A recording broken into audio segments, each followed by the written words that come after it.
18 जानेवारीला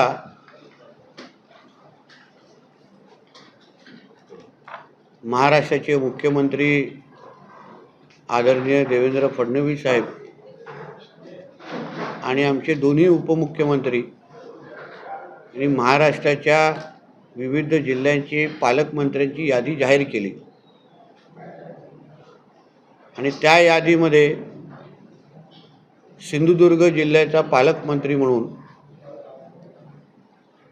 माझ्या सरकारच्या प्रमुखांनी आणि दोन्ही उपमुख्यमंत्र्यांनी आणि माझ्या पक्षाचे प्रदेशाध्यक्ष सन्मान्य बावनकुळे साहेब या सगळ्यांच्या सूचनेनुसार या जिल्ह्याचा पालकमंत्री म्हणून सिंधुदुर्ग जिल्ह्याचा पालकमंत्री म्हणून माझ्या खांद्यावर जबाबदारी दिलेली आहे। आणि आज पहिल्यांदा या जिल्हाधिकारी कार्यालयामध्ये येऊन पालकमंत्री म्हणून मी माझी जबाबदारी आज स्वीकारलेली आहे। जिल्ह्याचे जिल्हाधिकारी असो आणि अन्य वरिष्ठ अधिकारी यांच्याशी प्राथमिक चर्चा आज झालेली आहे। सिंधुदुर्ग जिल्ह्यातल्या गाळ उपसा संदर्भात एक बैठकही आम्ही आयोजित केली आणि त्याही संदर्भात काही निर्णय आम्ही घेतलेले आहेत। 24 तारखेला त्या संदर्भात आम्ही परत एकदा बसून या जिल्ह्यामधले 5 असे लोकेशन जे पूर परिस्थिती जेव्हा निर्माण होते तेव्हा त्या 5 ठिकाणी प्रामुख्याने पाणी भरतं असे आम्ही आयडेंटिफाय करायला सांगितलेले आहेत। 24 तारखेला माझ्या हातात ते 5 प्रामुख्याने यादी येईल आणि मग जिल्हा नियोजनातून उपलब्ध असलेला निधी त्या 5 लोकेशनला प्राधान्य क्रमांक देऊन आम्ही तिथे गाळ उपसण्याचा कार्यक्रम सुरू करणार आहोत। त्यानंतर अजून 5 घेणार आहोत आणि अजून 5 अशा पद्धतीने टप्प्याटप्प्याने प्राधान्यक्रम ठरवून गाळ उपसण्याचा कार्यक्रम जिल्हा प्रशासन म्हणून आम्ही सगळेजण हाती घेणार आहोत। त्या संदर्भातली पूर्ण माहिती एकदा 24 तारखेला आमच्याकडे यादी आल्यानंतर आपल्याला दिली जाईल। जिल्ह्याच्या असं सगळ्याच तालुक्यातून त्या पद्धतीची मागणी आणि निवेदनं माझ्याकडे आलेली आहेत। प्रत्येकाला न्याय दिला जाईल, कारण का गाळ उपसण्याचा कार्यक्रम हाती घेतल्यानंतर त्या तालुक्याला निश्चित पद्धतीने त्याचा फायदा होईल। आज एकंदरीत पहिला दिवस या जिल्ह्याच्या प्रशासनाशी चर्चा केल्यानंतर येणाऱ्या काही दिवसामध्ये कायदा आणि सुव्यवस्था संदर्भात 25 तारखेला मी माझी बैठक आयोजित केलेली आहे। प्रशासन, पोलीस खातं आणि सरकार आणि राजकीय व्यवस्था हे सगळे आम्ही जण एक दुसऱ्याला मदत कशी होईल,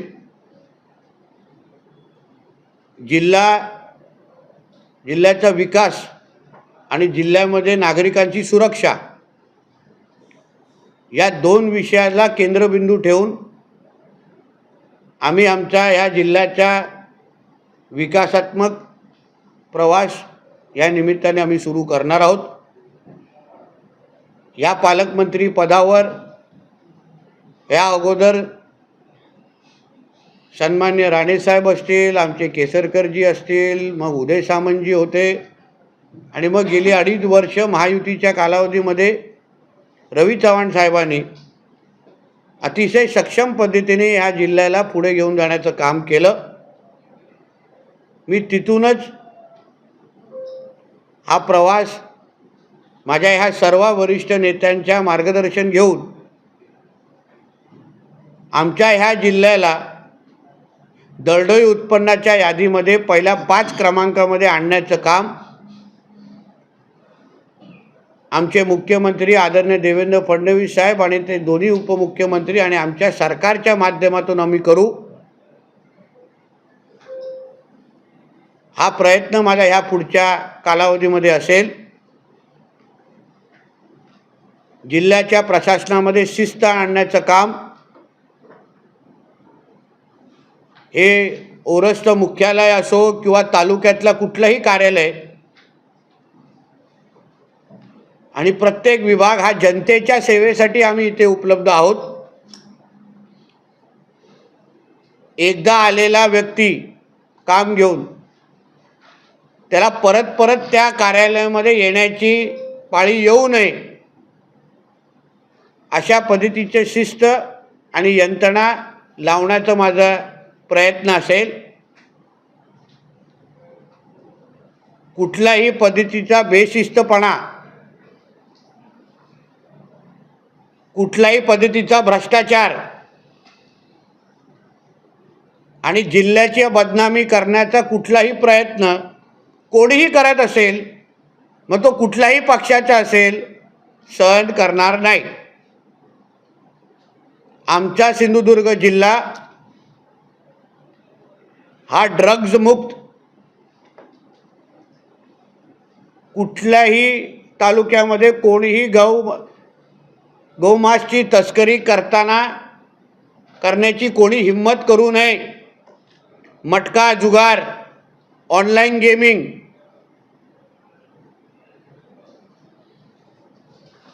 व्यवसाय म्हणजे वैश्य व्यवसाय, या कुठल्याही प्रकारच्या अनधिकृत गोष्टी ज्याच्यामुळे समाज आणि सिंधुदुर्गाची बदनामी होईल इथे सहन होणार नाहीत। जे माझे हे पत्रकार परिषद ऐकत असतील त्यांनी आत्ताच आपल्या सगळ्या आशा गुंडाळल्या पाहिजेत। ड्रग्सच्या संदर्भात, बीफच्या संदर्भात कोणीही या जिल्ह्यामध्ये कुठल्याही प्रकारची मस्ती चालू ठेवली असेल त्यांनी माझी ही पत्रकार परिषद ऐकल्यानंतर तिकडल्या तिकडेच आपल्या बॅगा बिस्तारा गुंडाळाव्या। प्रत्येकापर्यंत आम्ही पोचण्याचं काम आम्ही करणार। पोलीस यंत्रणा 100% इथे वापरली जाणार। जे काही सडके आंबे आमच्या ह्या सिस्टममध्ये असतील ज्याच्यामुळे आमची सगळी प्रशासनाची कोण बदनामी करत असेल, कारण का या सगळ्या गोष्टी प्रशासनाच्या काही आतमधल्या मदतीशिवाय शक्य नाहीत। कोणतरी आतमधले आमचे सडके आंबे असतात जे त्या लोकांना मदत करतात आणि त्याच्यामुळे ही सगळी हिंमत वाढते। मी गेली 10 वर्ष विरोधी पक्षामध्ये राहिलेला कार्यकर्ता आहे। मला प्रत्येकाच्या नावासकट आम्ही सगळेजण त्या पद्धतीची माहिती बाहेर आणू शकतो। म्हणून प्रत्येकाने आपल्या आपल्या पद्धतीने दिलेली जबाबदारी हे जनतेचा सेवक आहोत म्हणून ते पूर्ण करावी। कोणावरही अन्याय होणार नाही एवढी काळजी मी घेईन। पण जो कोण राज्याच्या विरोधात, जिल्ह्याच्या प्रतिमेच्या विरोधात कोणीही कुठल्याही पद्धतीचा कारभार इथे करायचा विचार पण करत असेल तर त्या ह्या पुढे सहन होणार नाहीत। म्हणून या पद्धतीचा पारदर्शक कारभार, लोकभूमक कारभार हे सरकार हिंदुत्ववादी विचाराचं आहे आणि त्याच पद्धतीचा विचार हा कारभारामध्ये पण आम्ही दाखवू। इथे जे पण आपल्या सगळ्या ज्या शांत पद्धतीने कोण राहत असेल, जिल्ह्यामध्ये कायदा आणि सुव्यवस्था बिघडवण्याचा अधिकार कोणालाच नसणार। म्हणून प्रत्येकाने आपल्या आपल्या पद्धतीने जबाबदारी वागणं अपेक्षित आहे। मी 10 वर्ष विरोधी पक्षामध्ये राहिलेलो आहे म्हणून विरोधी पक्षाच्या कार्यकर्त्यांना कसं वागवलं जातं याचा चांगला अनुभव मला आहे। मला किती प्रेमाने वागवलं गेलं ह्याचा सगळ्याचा अनुभव मला चांगला आहे। म्हणून मी सगळ्या राजकीय किंवा माझ्या प्रतिस्पर्धी पक्षाच्या जे काही विरोधी पक्ष या सरकारचे आहेत त्यांना सांगेन कोणावरही अन्याय होणार नाही, पण कोणीही जिल्ह्याची शांतता आणि सामान्य लोकांना कोण त्रास देताना दिसेल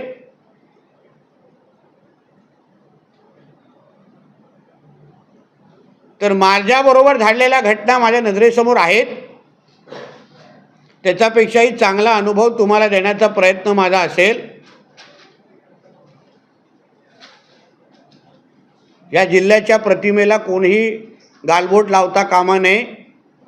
साक्षरतेमध्ये आपला जिल्हा फार पुढे होता आहे. सरकार म्हणून या जिल्ह्याच्या विकासासाठी ज्या काही निधीची अपेक्षा असेल ती जास्तीत जास्त निधी, जसा आपल्या रवी चव्हाण साहेबांनी गेल्या 2.5 वर्षाच्या कारकिर्दीमध्ये मोठ्या प्रमाणामध्ये निधी आपल्या जिल्ह्यामध्ये आणला, त्याच पद्धतीने याही पुढे देवेंद्रजींच्या सरकारच्या काळात पुढच्या 5 वर्षामध्ये जिल्ह्याच्या विकासाच्या दृष्टिकोनातून जे जी मदत लागेल, मग केंद्र असो राज्य असो, सगळ्या पद्धतीची मदत, सगळ्या पद्धतीच्या किंबहुना जास्तीत जास्त निधी आणण्याचा माझा प्रयत्न असेल. जिल्ह्याच्या विकासासंदर्भात निधी कमी पडून देणार नाही, एवढी जबाबदारी माझी असेलच.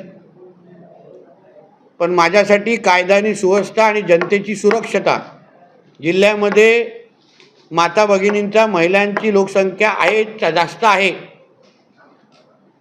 कुठल्याही पद्धतीचा गालबोट आमच्या माता भगिनींच्या सुरक्षेच्या दृष्टिकोनातून लागता कामा नये. मटका, जुगार, अवैध दारू, मग ते कोणाच्याही पक्षाचे असतील, माझ्या स्वतःच्याही पक्षाचे असतील, तरी पण आम्ही काही करणार नाही. मला ह्या जिल्ह्यामध्ये कुठल्याही पद्धतीचा अवैध धंदे आम्ही चालवून देणार नाही. मग तो वाळू संदर्भात असो, काही नियमाला धरून करा, आम्हाला काही प्रॉब्लेम नाही. नियमामध्ये ते बसत असेल आम्ही तुमच्याबरोबर आहोत, पण नियम बाह्य काय विषय असेल तर त्याच्यावर कारवाई होणार. त्याचं तुम्हाला प्रतिबिंब माझ्या कारभारामध्ये निश्चित पद्धतीने दिसेल. म्हणून आज पहिला दिवस आहे. जे काही गोष्टी बोलायच्या होत्या मी आपल्यासमोर बोललेलो आहे. सातत्याने आता 5 वर्ष तुम्हाला माझ्याशीच बोलायचं आहे, माझ्याशीच संवाद साधायचा आहे. आपण सगळ्यांमध्ये अतिशय उत्तम संवाद असला पाहिजे अशी अपेक्षा मी व्यक्त करतो. कुठे चुकलो तो हक्काने सांगा. तुम्ही मला सगळ्या म्हणजे विरोधी पक्षामध्ये पण बघितलं आहे, आज सत्तेमध्ये बघतात, तुमच्या सगळ्यांमध्ये माझ्यामध्ये अतिशय उत्तम संवाद आहे. जिल्ह्यामधले रोजगार निर्मितीच्या दृष्टिकोनातून काही महत्त्वाचे प्रयत्न म्हणजे शिवळ करायचं असेल तर आदरणीय निलेश साहेबांशी बोलून तिकडच्या लोकांना विश्वासात घेऊन, त्यांची इच्छा असेल शिवळ प्रकल्प आपण आणण्याची आमची तयारी आहे, पण लोकांना विश्वासात घेऊन स्थानिक आमदार निलेशजींशी बोलून ती पावलं निश्चित पद्धतीने उचलू. दीपक केसरकर साहेब असतील, सन्मान्य राणेसाहेब खासदार म्हणून आहेत, हे सगळे जे अनुभवी लोक आहेत यांच्या सगळ्यांचे मदत आणि सहकार्य घेऊन जिल्ह्यामध्ये जास्तीत जास्त रोजगार निर्मिती कशी होईल, मोठ्यातले मोठे प्रकल्प कसे येतील, धरणाची कामं कशी पूर्ण होतील, कुठलाही पेंडिंग विषय. आत्ताच मी कलेक्टर साहेबांना सांगितलं की ह्या ओरस कार्यालयामधले सगळे पेंडिंग म्हणजे दाखल्यापासून ते सगळ्याची सगळी यादी काढा. 0% पेंडिंग विषय ह्या कार्यालयामध्ये असले पाहिजेत. अधिकाऱ्यांना ज्या खुर्च्या दिलेल्या आहेत ते काम करण्यासाठी दिलेल्या आहेत. सोमवार तो शुक्रवार 100% काम इथे होणार. शनिवार रविवार पाहिजे आराम करा, काही हरकत नाही. सोमवारी सकाळी हजर झालंच पाहिजे. उगाचच्या कोणाला इथे मी सुट्ट्या कोणाला देणार नाहीत. सुट्ट्या घ्यायच्या असेल तर येताना मग हातात तुमच्या हातात अगर नोटीस ऑर्डर असेल तर मग त्याच्याबद्दल मला नंतर तक्रार करायची नाही. काम करायची इच्छा नसेल तर ते तुमचा निर्णय आहे. मी तुम्हाला तुमच्या बदलीमध्ये पण मदत करेन असं सांगितलं, पण या जिल्ह्यामध्ये उगाच सुट्ट्या मी कोणाला घ्यायला देणार नाही. मी काय तासनतास असा का मीटिंग घेणाऱ्यापैकी नाही आहे. क्वालिटीवर काम करू, क्वांटिटीवर काही गरज आहे. क्वालिटी मला पाहिजे. 4 तास द्या, वर्किंग आवर्समध्ये द्या, पण जिल्ह्याच्या विकासासाठी द्या, माझी एवढीच अपेक्षा आहे. मी नाही बोलत आहे 12-12 वाजेपर्यंत बसा, पण जेवढं तुम्हाला वेळ दिलेला आहे तेवढ्या वेळेमध्ये तरी प्रामाणिक आपल्या खुर्चीवर काम करा, एवढी अपेक्षा मला जिल्हा प्रशासनाकडून आहे. असंख्य महत्त्वाचे मुद्दे आता टप्प्याटप्प्याने आपल्याशी चर्चा होतीलच. आपल्याही काही सूचना असतील तर आपण निश्चित पद्धतीने मला द्या. पण जिल्ह्याच्या विकासाच्या दृष्टिकोनातून हा जो प्रवास आज सिंधुदुर्ग जिल्ह्याचा पालकमंत्री म्हणून जे आम्ही आज सुरू करणार आहे, त्यासाठी आपल्या सगळ्यांच्या शुभेच्छा आणि मार्गदर्शन मी बोलण्यापेक्षा ऐकणाऱ्यापैकी जास्त आहे. म्हणून तुम्ही निश्चित पद्धतीने माझे काय तुमची सूचना असतील, माझ्यासाठी काय मार्गदर्शन असेल तर हक्काने मला द्या. आपण जिल्ह्याला आत्तापर्यंत जो का आपला जिल्ह्याचा प्रवास राहिलेला आहे त्याहीपेक्षा आपल्या जिल्ह्याचा विकासाची गती वाढवण्याच्या दृष्टिकोनातून आज 5 वर्षाचं स्टेबल सरकार केंद्रात आणि राज्यात आहे. मोदी साहेब वरती आहे, केंद्रात आहेत, राणेसाहेब खासदार आहेत, आपले तावडे साहेब तिथे बसलेले आहेत. सगळेचे सगळे लोक आपल्याला मदत करणारे लोक केंद्रामध्ये आहेत. केंद्राच्या दृष्टिकोनातून जे महत्त्वाच्या योजना ज्या मोदी सरकारच्या आहेत त्या 100% अंमलबजावणीच्या दृष्टिकोनातून कसे मार्ग काढू शकतो त्यावर आम्ही काम करणार आहोत. त्याचबरोबर राज्य सरकारच्या ज्या योजना आहेत, मग मुख्यमंत्री लाडली बहीण योजना असो, शेतकरी सन्मान किंवा असंख्य ज्या योजना आहेत त्याच्यामध्ये पण 100% अंमलबजावणी या गोष्टी कशा होतील. ST, MSEB, पाण्यासंदर्भात, ग्रामविकास संदर्भात ज्या काही मुद्दे असतील त्या सगळ्या मुद्द्यांना तिकडल्या तिकडे निर्णय घेण्याचं काम आमच्या माध्यमातून करू. बाकी आपल्या काही प्रश्न आणि सूचना असतील तर आपण मला विचारू शकता.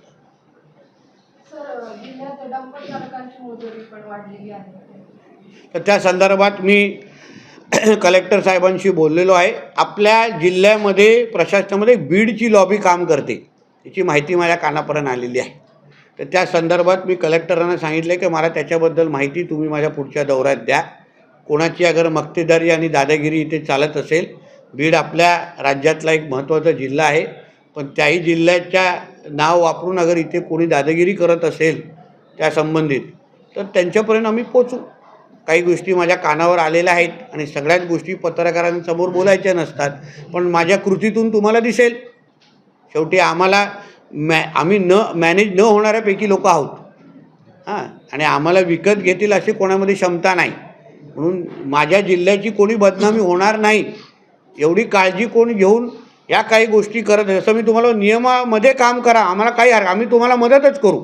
आम्हाला या जिल्ह्यामध्ये रोजगार आणि आर्थिक दरडोई उत्पन्न वाढवायचं आहे, पण ते नियमाला धरून असलं पाहिजे. अनधिकृत जसं आम्ही अनधिकृत मासेमारी संदर्भात कशा कारवाया सुरू केलेल्या आहेत त्याच्यामुळे जिल्ह्याच्या पारंपरिक मच्छीमारांना मदतच होणार आहे. पण जो 12 नॉटिकल माईलचा नियम लावलेला आहे त्याच्यामध्ये तुम्ही मच्छीमारी करा, पारंपरिकांना पारंपरिकमध्ये करू, एवढाच माझा मुद्दा आहे. तसंच प्रत्येक खात्यामध्ये नियमाला धरून जो जो विषय असेल त्याला प्रोत्साहन दिलं जाईल. नियमबाह्य कोणी इथे काम करत असेल तर त्याला प्रोत्साहन करणाऱ्या अधिकाऱ्याला पण घरी पाठवण्याची भूमिका आमच्या सरकारची असेल.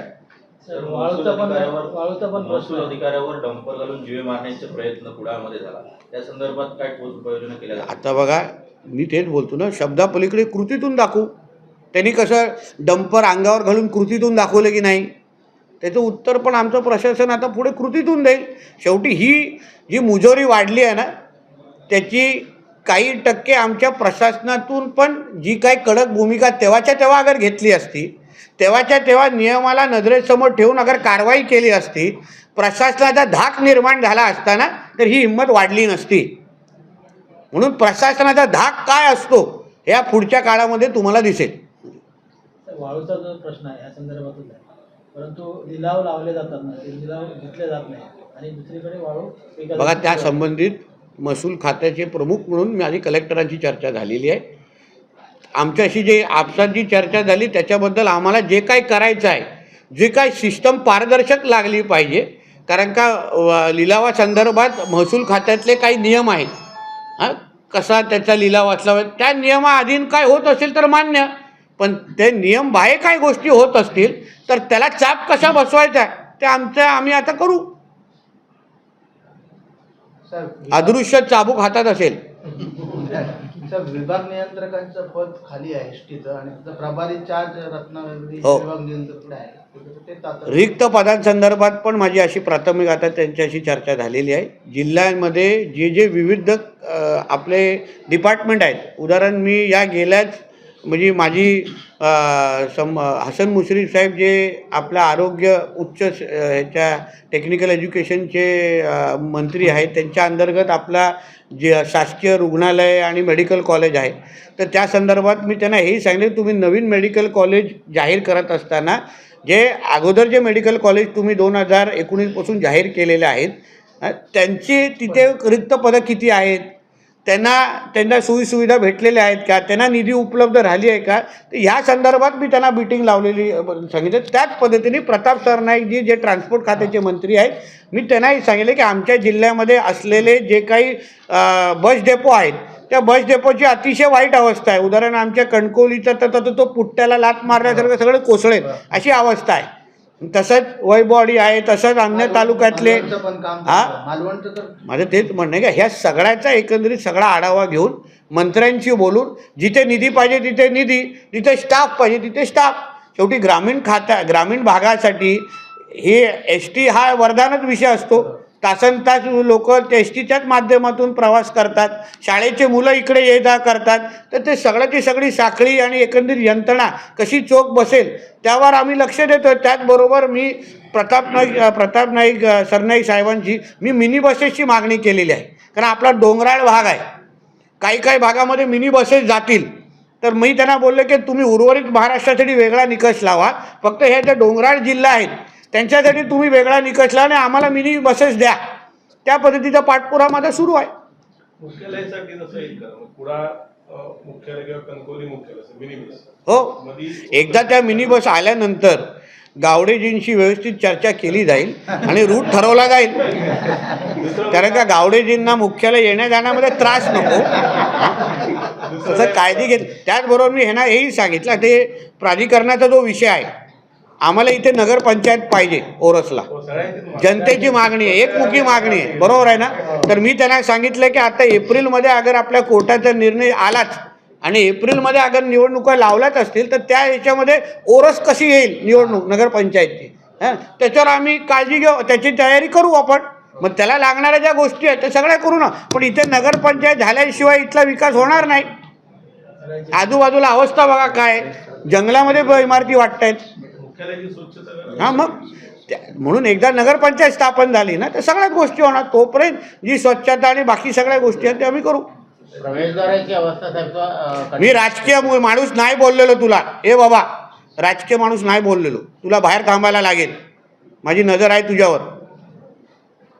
बोला. मुख्यालयाची साहेब जी सुरुवात होते तिथले ती कमान आहे, ती कमान सुद्धा साहेब कोसळण्याची अवस्था आहे, पुतळ्याची पण अवस्था बिघडत आहे. प्रवेशद्वार आपलं एक चांगलं डिसेंट व्हावं यासाठी जरा प्रयत्न केला तर होणार. मोठ्या साहेबांनी यासाठी मागणी केली होती. बघा, सगळ्याचा अर्थ त्या प्राधिकरणाचा आहे. आता त्या संबंधित अगर कोणाला ते प्राधिकरण नको असेल, अधिकाऱ्यांना पण नको असेल, जनतेला पण नको असेल, म्हणून नगरपंचायत एकदा स्थापन झाली कसं होतं, CEO येतो, आपल्याला बजेट येतं, मग आपल्याला कमान कशी पाहिजे, तिथे सुशोभीकरण काय करायला पाहिजे, स्वच्छतेसाठी टीम तयार होते, तर सगळ्या गोष्टी एकदा नगरपंचायत झाले तर त्याचा मार्ग निघतोय. नगरपंचायत झाले की सर्व मार्ग. हो, सर, त्यामुळे पश्चिम महाराष्ट्राला जोडणारे 3 घाट आहेत, करुळ आहे, त्यात भुईबावडा आणि फोंडा घाट. तर आपण बघितलं तर तुम्ही म्हटलात की आता करुळ घाट या महिन्यापर्यंत अखेरपर्यंत एक सिंगल लेन सुरू होईल. मात्र जर भारमान बघितलं तर फोंडा घाटामध्ये अशी परिस्थिती झाली आहे की तिथे उभ्या गाड्या पडत आहेत, ट्रक पडलेले आहेत, म्हणजे खालीच पडतात, ब्रेक मारला की तिथे पलटी होतात, एसटीचे अपघात होत आहेत आणि त्यामुळे सर तो रस्ता पूर्ण खराब झाला आहे. करुळ मार्ग जो आहे तो एक मार्ग जरी सुरू झाला तरी सिंगल लेन चालू आहे, त्यामुळे वाहतूक जी आहे ती पुन्हा मागे होणार आहे. हॅमच्या अंतर्गत जे काम चालू आहे म्हणजे सुरू झालेलं आहे काही प्रमाणात, तर तिथे पण परिस्थिती अशी आहे की ते हॅमचं कारण दाखवत आहे, मात्र खड्डे बुजवत नाही फोंडा घाटचं. त्या संबंधी मी कॉन्ट्रॅक्टरांशी आम्ही चर्चा करू, PWDला सांगून त्या फोंड्या घाटाचे जे काही खड्डे आहेत ते त्याच्याकडून भरून घेऊ ना आम्ही. आम्हाला माहिती आहे त्याच्यावर लोड जास्त पडतो आहे फोंड्या घाटातल्या त्या रस्त्यामुळे, त्याच्यामुळे गाडी येण्या जाण्यामुळे फार त्रास होतो आहे. त्या संबंधित कॉन्ट्रॅक्टरशी संपर्क केला जाईल. तुम्ही सगळेजण त्या कॉन्ट्रॅक्टरवर भिडला आहात ना, ते जरा कमी भिडा. म्हटलं तुम्ही सक्रिय झाले, बारामती लॉबी कमी झाली की काय? जे आहे आता जी लॉबी आहे ना, माझं म्हणणं आहे की सिंधुदुर्गामध्ये सिंधुदुर्गाचीच लॉबी असली पाहिजे, बीडमध्ये सिंधुदुर्गाची लॉबी आहे का? असं नाही आहे ना. माझं म्हणणं आहे की ज्याच्या जिल्ह्याच्या लोकांना नियम जे घालून दिलेले आहेत त्याप्रमाणे काम व्हावं, एवढी आमची इच्छा आहे. साहेब सगळ्यात महत्त्वाचा मुद्दा असा होता की मगाशी गाळचा मुद्दा होता, गाळ काढण्यासंदर्भात.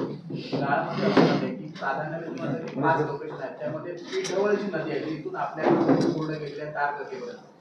ह्या नदीचा जो गाळ आहे तो पूर्णपणे भरलेला आहे आणि त्याचंच पाणी गेल्या वर्षी आलं आणि ख्रिश्चन परत सांगतो, ह्याचमुळे जसं तुम्ही कदाचित मी बोललो तेव्हा नसाल, आम्ही जेव्हा आमच्या बैठकीमध्ये स्पष्ट सांगितलेलं असे 5 लोकेशन तुम्ही आयडेंटिफाय करा ज्याच्यामुळे गेल्या 2-3 वर्षापासून त्या लोकेशनवर पाणी साचतं आहे आणि रस्त्यावर येत आहे किंवा पूर परिस्थिती निर्माण होत आहे. असे 5 लोकेशन आयडेंटिफाय करून पहिलं त्यांना प्राधान्य दिलं जाईल. कारण आमची इच्छा आहे की यावेळी पाणी साठू नये, पूर परिस्थिती निर्माण होऊ नये. पण त्याच्यामध्ये तुम्ही जे बोलताय तो लोकेशन येणार, त्याप्रमाणे गाळ काढण्याचं काम सुरू होणार. ज्याच्या पहिलं 5 ते घ्यायचे, मग दुसरे 5 घ्यायचे. कारण का प्रत्येकाच्या तालुका नियमाकडे निवेदन आलेले आहेत. पहिलं प्राधान्य आम्ही कोणाला देणार की ज्याच्यामुळे पूर परिस्थिती निर्माण होऊ नये त्याला देणार. त्याच्यानंतर दुसरे 5 घेणार, त्याच्यानंतर दुसरे 5 घेणार. करुळ घाटासंदर्भात आपण पत्रकार परिषद घेत म्हटला होता की एकेरी महामार्ग सुरू करतोय, कोणी आंदोलन करू नये. तरीही विरोधकांनी आंदोलन करत 8 दिवसात करुळ घाट मार्ग एकेरी तरी सुरू करा अशी मागणी. बघा, ह्या जिल्ह्यामध्ये माझी इच्छा आहे की लोकशाहीप्रमाणे विरोधक आम्हाला हवे आहेत. कारण कधी कधी त्यांच्या स्टेटमेंटतून पण 4 गोष्टी आम्हाला जे नजर चुकीने गोष्टी राहून जातात ते त्यांच्यामुळे आमच्या ज्ञानात भर पडतं. म्हणून त्यांनी तिथे आंदोलन केल्यामुळे त्यांना 4 गोष्टी आम्हाला समजल्या. पण मुद्दा माझा जसा माझ्या पत्रकार परिषदेमध्ये पहिल्या दिवशी काय होता त्या दिवशी जे घेतलं ते की मी क्वालिटी कंट्रोलचा रिपोर्ट हा मी कलेक्टरजींच्या हातात दिलेला आहे. क्वालिटी कंट्रोलमध्ये 4 ते 5 आम्हाला सूचना दिलेल्या आहेत. ज्याप्रमाणे ते सुधारलं तर आपण लवकरात लवकर तो घाट सुरू करू शकतो. त्याप्रमाणे कलेक्टर साहेबांनी संबंधित कॉन्ट्रॅक्टरला आणि डिपार्टमेंटला 19 तारखेला मला वाटतं आज त्याची अजूनही दुसरी पाहणी होणार आहे. पाहणी झाल्यानंतर कलेक्टर साहेब कन्व्हिन्स झाल्यानंतर माझ्याशी बोलतील. कलेक्टर अधिकृत 22-23ला पत्रकार परिषद घेतील आणि आमचं नियोजन आहे की त्याच्यानंतर घाट सुरू व्हायला पाहिजे. घाटावर सुरू होण्याच्या बरोबर घाटावर सुरक्षा पण ही महत्त्वाची आहे. म्हणून उगाच कुठेतरी अपघात होता कामा नये. त्या दिवशी कसे 5-5 पराभूत उमेदवार गेले तिकडे. माझी इच्छा आहे की त्यांनी परत निवडणूक लढवावी. पराभव करण्यासाठी आम्हाला कोणतरी हवं आहे समोर. म्हणून त्यांच्या आंदोलनाला काय प्रॉब्लेम नाही. कोणी थांबवलं का आंदोलन? गेले आरामात फोटो बिटो काढले, मस्त फॅमिली फोटो आला आणि परत आले. पण घाट सुरक्षित सुरू झाला पाहिजे हा माझा मुद्दा आहे आणि तो आम्ही सुरक्षित करणार आणि घाट दर्जेदार करणार एवढा शब्द माझा आहे. सर, गोव्यामधून मोबाईलचं दारू वाहतुकीचं प्रमाण फार मोठ्या प्रमाणात आहे. यावरती आपण काही कारवाई करणार आहात? परत तुम्हाला सांगतो, काही विषयांमध्ये प्रशासनाच्या गेली काही वर्षापासून तोल सुटलेला आहे. म्हणून हे सगळे अवैध विषय सुरू झालेले आहेत. त्याच्यावर आता कंट्रोल कसा आम्ही आणतो ते तुम्ही येणाऱ्या काळामध्ये बघा ना. मी ते सगळे मुद्दे घेतले की नाही? अवैध दारू घेतला, मटका जुगार घेतला, बीफ घेतलं, ड्रग्ज घेतलं. ड्रग्ज आणि हा सगळा मोठ्या प्रमाणामध्ये गोव्यातून आता जो काय इथे केला जातो त्याच्यामुळे आज आपली पहिलं फक्त सावंतवाडीपर्यंत विषय राहायचा, आता थेट कणकवली आणि खारेपाटणपर्यंत आलेला आहे. कुठे कुठे पुड्या विकल्या जातात 20-20 रुपयाच्या. कुठल्या कोण ते ठेवतं सगळा विषय माहिती आहे. आता हे जे बांगलादेशचे 2 ज्या महिला पकडल्या गेलेल्या आहेत ती रेल्वे स्टेशनवर पकडलेल्या नाही, कणकवलीच्या एका लॉजवर पकडलेल्या आहे. त्या लॉजवर 5 ते 6 हजारचं महिन्याचं कॉन्डमचं खर्च कसा असतो, खर्च का केला जातो याची सगळी माहिती पोलिसांकडे पोचलेली आहे. त्याप्रमाणे कारवाई होणार. कोणालाच सोडणार नाही मी तुम्हाला सांगतो. जिल्ह्यामध्ये आता जिल्ह्याची प्रतिमा आणि जिल्ह्याच्या भावी पिढीवर कोणी पण मस्ती करून दाखवावी हे माझा चॅलेंज आहे. ओपन चॅलेंज आहे. त्यांचा सामना थेट नितेश राणेची आहे. म्हणून कोणालाही त्या संबंधित सोडला जाणार नाही. हे असं कोणतरी रेल्वे स्टेशन दाखवण्याची कोणी हिंमत दाखवली, कुठला तो अधिकारी होता त्याच्यावर पण मी पोलिसांना माहिती माहिती घ्यायला सांगितलं. बोला तुम्ही इन्क्वायरी जाहीर करा. बांगलादेशीच्या 2 महिला इथे येतात, आणतो कोण, ठेवलं कोण जातं आणि मग त्यांना का खोटं बोललं जातं की बाबा ते पोलीस स्टेशनवर अटक आहे. ह्या सगळ्या जे काय मस्ती जिल्ह्यामध्ये चालू आहे ना, जिहादी मानसिकतेला माझ्या जिल्ह्यामध्ये थारा नाही. ठेचण्याचं काम आम्ही करू प्रशासनाच्या माध्यमातून, ते तुम्हाला दिसेल. आमच्या जिल्ह्याच्या भावी पिढीकडे किंवा इथे कोण ड्रग्ज आणण्याची ना हिंमत करणार हात कापतील. हे जे काय बाजारपेठामध्ये हे जे काय बाहेरचे फेरीवाले UP BP बिहारचे येऊन जे बसतायत ना, सगळ्यांना काढला जाणार इथे. कोणालाही सुरक्षेच्या दृष्टिकोनातून इथे कोणीही माझ्या जिल्ह्यामध्ये मस्ती करायला कोणाला परवानगी नाही. जो कोण माझ्या जिल्ह्यामध्ये इथे व्यवसाय करतोय त्याच्याकडे त्याचे सगळे पुरावे हवेत मला, सगळे पुरावे. कोणी इथून फळ विकायला येणार, फळ विकायला, कोणी इथे सोफा विकायला येणार, पर्स विकायला येणार. आणि मी जेव्हा माहिती काढली, आता कणकुलीचं एक उदाहरण बाजारपेठाचं सांगतो, मी COला सांगितलं माहिती काढा कोण कोण आहेत. 16 UPचे लोक तिथे भेटले, फेरीवाले, फ्रूट विकणारे आणि फेरीवाले. काय इंटेन्शन इथे येण्याचं? काय UPला धंदा होत नाही? आमच्या योगीजींच्या राज्यामध्ये तर सगळ्यांचा फायदा होतो आहे तिथे. मग इथे येण्याचं काय इंटेन्शन? या सगळ्या गोष्टीवर बारीक नजर ठेवली जाणार आता. सर, बऱ्याच फायली पेंडिंग आहेत, अशाच राहिलेल्या आहेत. त्याच्यात आंतरराष्ट्रीय आंतरजातीय विवाह वगैरे प्रोत्साहन तेही पेंडिंग आहेत, समाज कल्याणच्या पेंडिंग आहेत, दुर्धर आजाराच्या तर खूपच पेंडिंग आहेत. तर एक विषय, माणूस गेल्यानंतर त्याला पैसे म्हणून उपयोग नाही. जरा थोडंसं एक विषय मी कलेक्टरांची आत्ताही बोललेलो की ह्या मुख्य कार्यालयामध्ये जे जे पेंडिंग फाईल आहेत, विषय आहेत, त्या संदर्भात ती माझ्या पुढच्या दौऱ्यामध्ये मला माहिती आहे. म्हणजे छोट्या दाखल्यापासून, मग बांधकाम परवानग्यापासून ते आता तुम्ही जे खात्यानिहाय इंटरमॅरेज काही विषय आहेत, काही समाज कल्याणचे विषय आहेत, काही ग्रामविकास, सगळे महसूल, सगळी माहिती घेऊन सगळ्याचा सगळा निपटारा करण्यासाठी मी इथे यंत्रणा लावणार आहे. नको आपल्याला साठा, इथे कशाला बसून वर्षानुवर्ष फाईल पाहिजे आपल्याला? इथे काम त्यासाठीच दिलं जातं ना आपल्याला. म्हणून ह्या सगळ्याचा निपटारा करण्याची जी काही यंत्रणा लावायची आहे ना, तो ढाचा इथे लावला जाईल. सर, ग्रामीण भागाची नवीन घरांना परमिशन देण्याची जी पद्धत आहे ती शहरी भागाप्रमाणे लावलेली आहे. मुळात कसल्या परवानग्या? शहरी बांधण्याला ते घरपोच रस्ता पाहिजे, ते सगळं खूप म्हणजे क्लिष्ट आहे. आणि त्याची परवानगी देण्याचे अधिकार पूर्वी ग्रामपंचायत पंचायत समिती विभागाला होते, तहसीलदार विभागात. ते सगळं काढून घेऊन तिने नगराच्या नगर विभागाकडे दिले. तर ते धोरणात्मक विषय आहे. तर त्या सध्या सूचना असेल तर आपण सरकारला करू. त्यांनी तो लावलाय ना, तो रत्नागिरी सिंधुदुर्ग जिल्ह्याची परिस्थिती अशी आहे की इथे गावठाण भाग नाही. त्यांनी जे नियम बनवले ते गावठाण जमिनीसाठी बनवलेले. इथे जे मालक आहे ते स्वतः मालक आहेत आणि हे सर्व ते अटी पूर्ण करू शकत नाही, ही परिस्थिती आहे. त्यामुळे म्हणून त्या संबंधी एक नोट तयार करून आहे ना, आपण सरकारकडे तो विषय घेऊन जाऊ आणि तिथून धोरणात्मक पद्धतीने कॅबिनेट लेवलला तो विषय कसा सोडवता येईल त्यावर आपण काम करू ना. महत्त्वाचा विषय आहे.